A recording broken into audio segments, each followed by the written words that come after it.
Good morning, folks. In my last video, I was referring to a price bar in gold that might look about like that. I think I used a $100 price bar just as an example.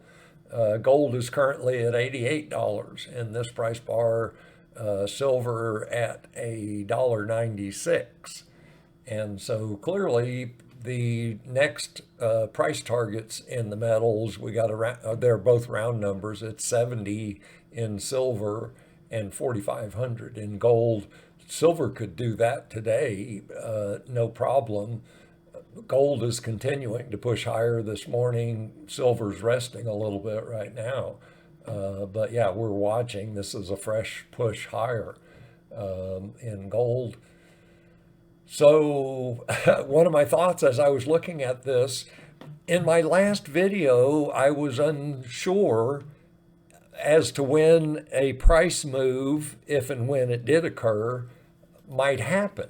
Would the Christmas, Hanukkah, Kwanzaa, whatever holiday you want to celebrate, would the holidays and then of course the New Year affect the precious metals markets? And clearly, based on the performance, the behavior we're seeing overnight and continuing this morning, the holidays are not affecting the price of gold or the price of silver. And a follow-on thought to that, I'm looking at the markets with my American bias, my American glasses on, and thinking that American financial markets rule the world. And of course, that's not really the case anymore, and in particular in the precious metals. More and more,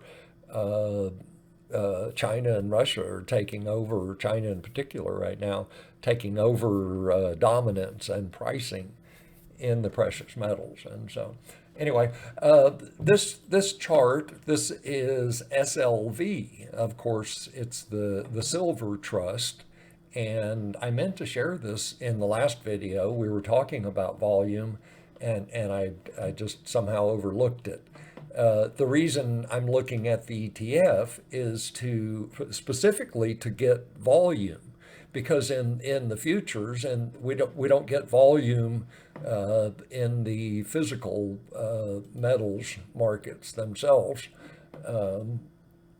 And so we can look at the ETF volume as a proxy for what might be going on in the physical markets. And so that's what we got here is SLV weekly time frame, and exactly what we want to see in a bull market. Here's volume rising along with price. And so just, obviously big price move in silver, big move in volume. And then when we get this pullback, exactly what we want to see in a bull market, volume pulls back because buyers are, they're stepping aside. They're not frantically selling, they're just stepping aside.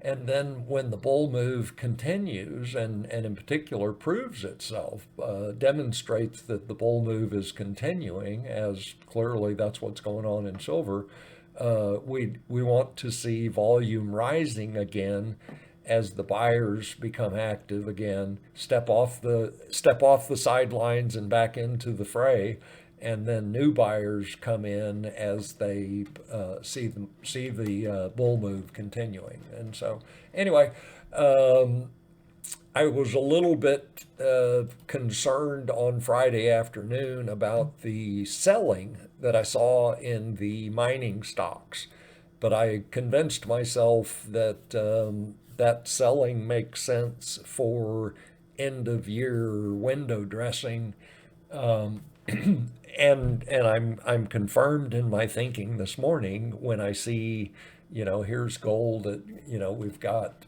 where are we at?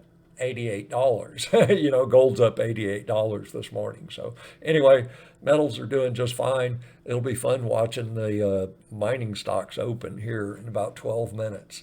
See you, folks.